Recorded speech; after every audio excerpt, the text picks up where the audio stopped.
Assalamualaikum warahmatullahi wabarakatuh. Selamat pagi kawan-kawan semua. Waalaikumsalam. Waalaikumsalam warahmatullahi wabarakatuh. Selamat pagi.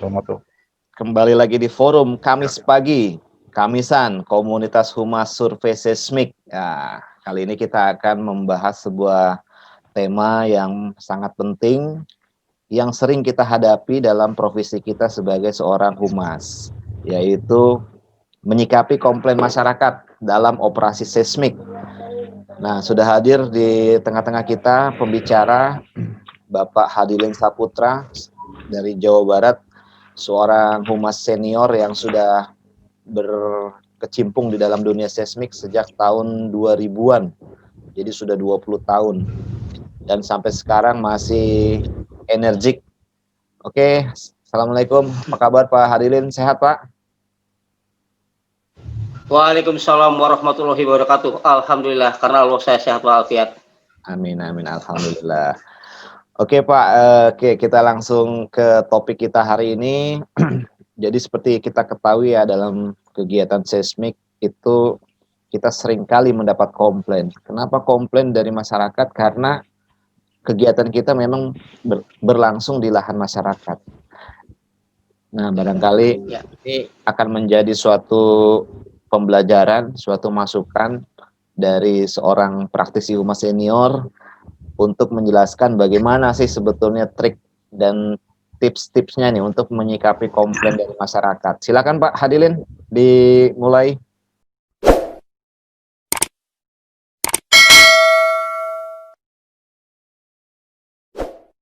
Oke, terima kasih. Assalamualaikum warahmatullahi wabarakatuh. Waalaikumsalam warahmatullahi wabarakatuh. Tidak asing lagi, nama saya Hadilin dari Jawa Barat. Menyikapi komplain masyarakat dalam kegiatan survei seismik. Kita kategorikan ada 3 kategori jenis komplain masyarakat. Komplain skala ringan, komplain skala sedang, dan komplain skala berat. Kita ulas satu persatu.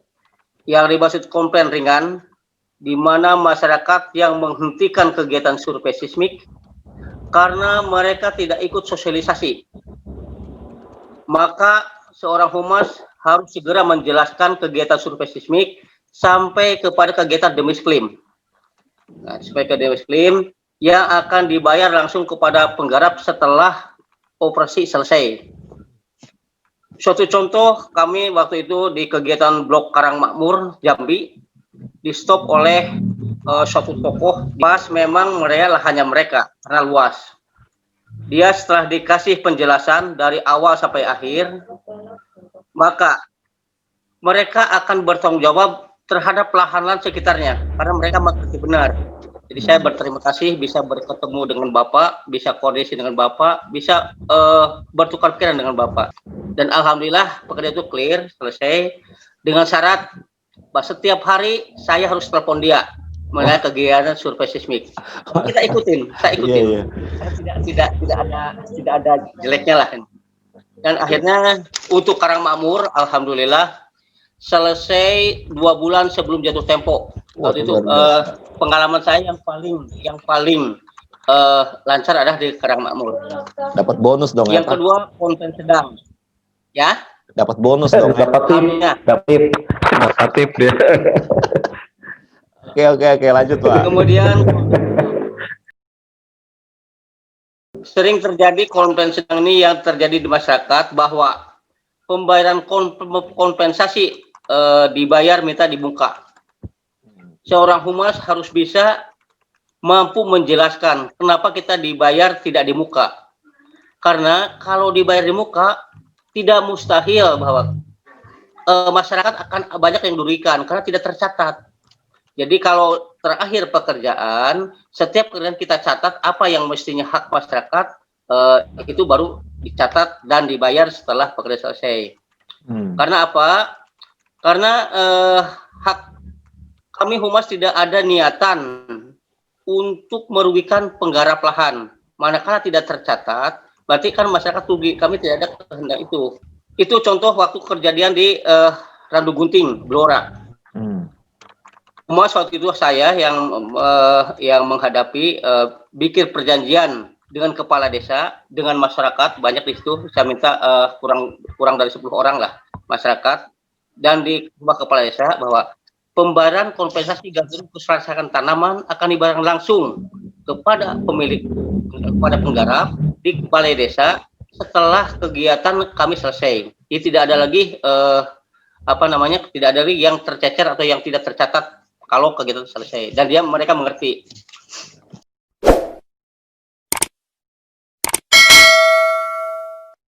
Kemudian komplain berat. Nah, ini yang sering terjadi di mana-mana, ini komplain berat. Ini permit yang paling rumit. Yang paling sering terjadi di dalam kegiatan sismik. Humas di situ harus pandai-pandai memanfaatkan situasi, lingkungan, dan kemasyarakatan.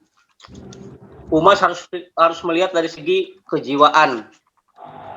Manakala ada masyarakat tidak sedikit orang bawa-bawa parang atau alat lah. Nah, manakala kita lihat dulu kedua ujung alis dia merunduk, tidak apa-apa, berarti tidak apa sama ilmu jiwa. Berarti aman. Dia hanya menakut-nakuti. Kita harus belajar dengan lugas. Menarik ini Pak, bisa dicontohkan nggak? Bisa dicontoh gimana ujung alisnya? Berarti punya ilmu sirep itu. Ya, ini tips menarik nih. Gimana Pak Hadi? Kalau dia menunduk sedikit itu benar aman. Ya. Karena dalam ilmu jiwa, orang marah jika kita lihat ilmu.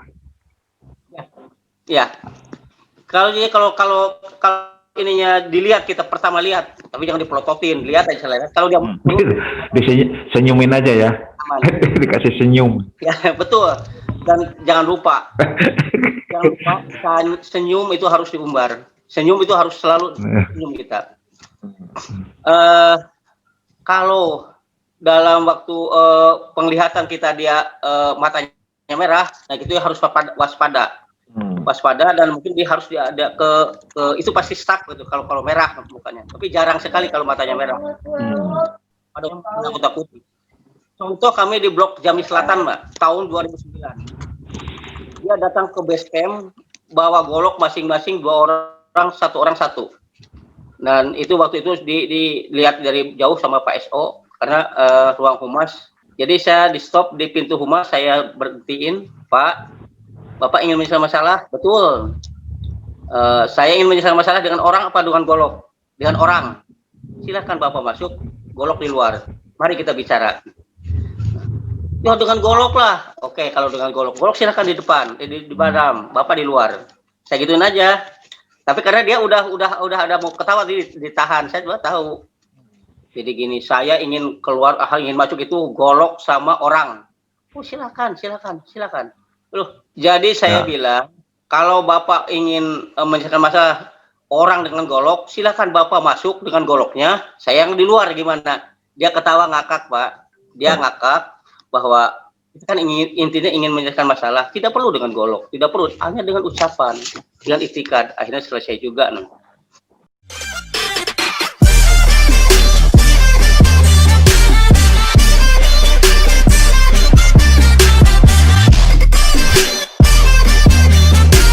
Contoh lain waktu di Pandoke, saya baru 2 hari dikirim dari Blora waktu itu, saya ke Pandoke, Sulawesi Tengah.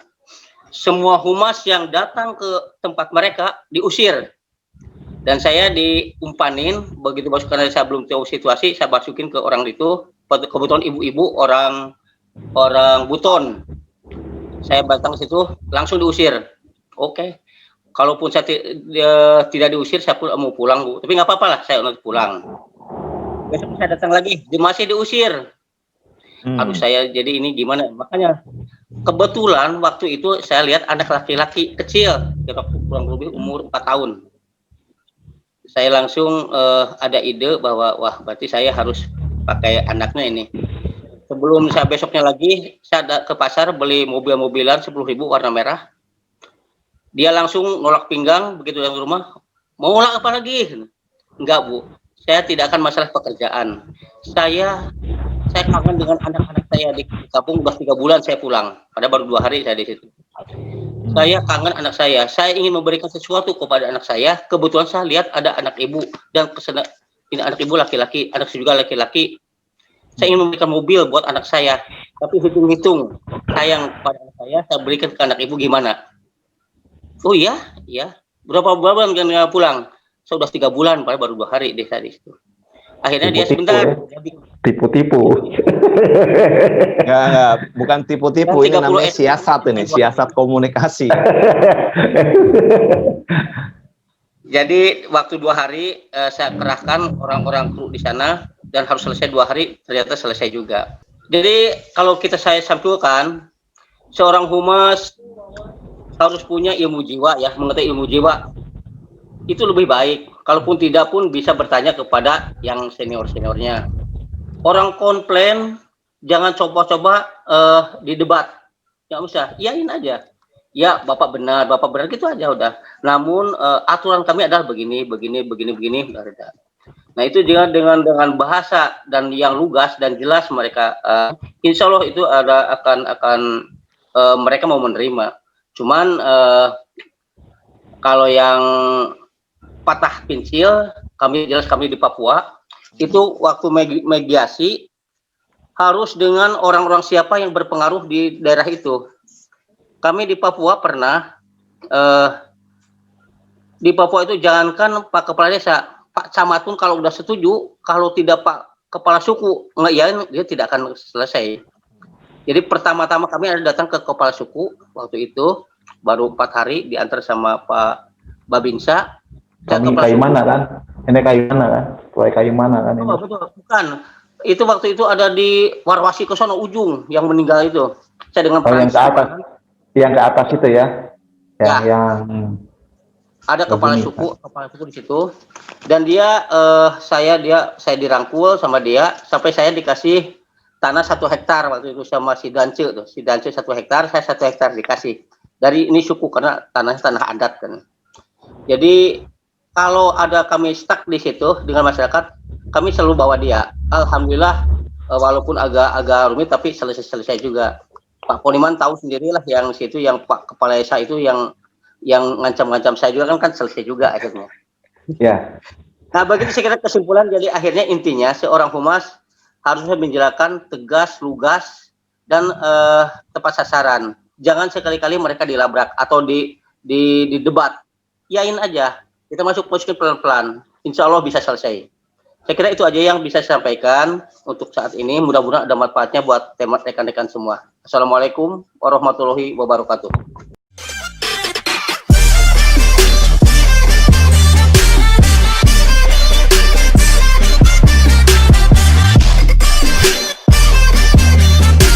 Oke, silakan buat teman-teman yang ingin menyampaikan atau mengajukan pertanyaan, kita mulai untuk diskusi percakapan ini. Mungkin saya mau perkenalkan diri. Usia mungkin lebih tua Pak Hadi ini. Di bawah aja nggak apa-apa itu Pak. Usia. Oke. Halo. Sorry. Oke, saya nama Poniman. Kebetulan saya jadi humas. Pertama mungkin kita meyakinkan ke mereka, menyampaikan dengan baik, tidak ada janji. Itu adalah suatu untuk humas ya. Artinya kan ya intinya kita dengan kehumasan tidak terlalu banyak janji dengan mereka. Tentunya muatan politik yang sangat di sekarang ini muatan politik. Kalau kita di desa, tentunya kalau udah oposisi itu di saat sosialisasi di desa itu yang selalu diperlihatkan tajinya mereka, sismik yang selalu disalahkan. Saya sendiri pun pengalaman itu tahun 97 ya. Yang berat itu saya ada di satu desa, di desa Gelar Mandala namanya Kecamatan Balongan. Itu sama. Saya pernah di stop berapa unit nggak boleh bor. Berapa humas waktu itu ada trio Samsul pun nggak bisa tembus. Setelah saya datang, ya alhamdulillah bisa meyakinkan ke mereka, alhamdulillah bisa berjalan. Tapi di situ harus saya di Indramayu ya Pak? Iya Indramayu. Balongan. Di Indramayu di blok Babadan Kepandian ya, Babadan Kepandian 97. Jadi Oke, terima kasih. Ini jadi bukan pertanyaan ya, suatu masukan tambahan ya. Mantap ini sharing pengalaman. Oke, kita balik lagi ke tadi yang disampaikan, ini menarik ya Pak Hadirin. Ini poin yang saya tangkap hari ini adalah satu poin ini seperti dari seorang pakar humas ya, Edward Bernays. Jadi dulu tuh dia memasukkan ilmu psikologi atau ilmu kejiwaan di dalam kehumasan. Makanya konsultan humasnya dia itu dulu namanya itu advisor, counseling. Jadi seorang humas itu memberikan terapi kejiwaan. Nah, ini luar biasa. Mungkin bisa didalami lagi nih Pak Hadirin mengenai alis nih, gimana tadi itu? Alis naik. Nah, itu. Ini ilmu-ilmu yang bahasa tubuh ya. Ya, betul. Memang waktu saya dulu kalau dia terlalu bagus, waktu saya dulu belajar dulu di perguruan tinggi, ada pelajaran bahwa waktu itu pelajaran human relation itu harus ada punya ilmu jiwa. Jadi manakala orang bergemetaran, bibirnya bergemetaran, dia adalah hanya bahasa emosi. Dia tidak akan, kalau bawa apa, dia tidak akan ini. Tapi kalau mereka diam, barang itu di bawah, itu yang perlu waspada. Sedang antara halis kedua di sini, pas ujung di sini, kalau dilihatin bagaimanapun orang akan malu. Nah, kalau kita lihat duluan, tapi jangan terlalu dipotong gitu, dia akan menunduk sedikit matanya, berarti itu aman. Itu adalah dalam ilmu kejiwaan bahwa ada memang diatur bahwa pojok sudut pandang itu adalah satu-satu untuk memperlihatkan bahwa dia itu beneran atau tidak, atau karakter dia ada gitu. Itu dalam bahasa tubuh tuh begitu. Aduh, ini mantap sekali, ini ilmu ini. Jadi buat teman-teman yang masih baru berkecimpung, nah ini jangan abaikan ya masalah ilmu kejiwaan, bagaimana kita membaca situasi lawan bicara ya. Kita lihat dari sudut pandang alis, kita lihat bahasa tubuh. Jadi memang seperti gerak tubuh sama bahasa tubuh itu. Iya. Ya, memang bahasa tubuh yang harus kita bisa itu. Ilmu kehumasan itu kan sangat luas ya. Selain dia memasukkan perspektif psikologi, masalah antropologi budaya, masalah budaya adat istiadat itu juga menjadi bagian daripada kehumasan ya. Nanti mungkin untuk di pembahasan yang berikutnya bisa kita lanjutkan nih Pak ya, mengenai perspektif antropologi budaya. Nah, hari ini kita bicara mengenai kejiwaan, nih luar biasa sekali. Dan nggak terasa ini waktunya ini udah mau habis ini Pak. Udah, nanti kita akan share pembicaraan kita ini di YouTube. Lagi lah. Oke, baik. Mungkin itu saja ya, Bapak-bapak semua. Terima kasih untuk pembicara yang telah hadir. Kita sudahi dulu. Billahi taufik wal hidayah. Assalamualaikum warahmatullahi wabarakatuh.